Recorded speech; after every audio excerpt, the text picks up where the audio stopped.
As the witch hunt game got underway, everything was becoming chaotic.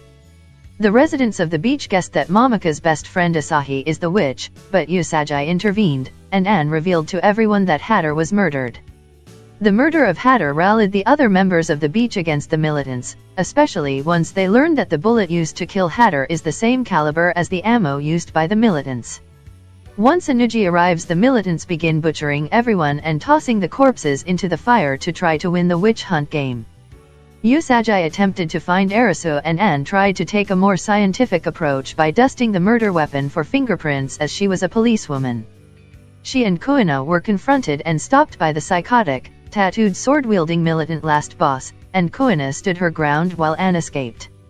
Elsewhere, Kaizhiya confronted Naragi on the roof as he took sniper shots at the fleeing crowd below. Naragi had his flashback of being bullied in school, causing him to become violent.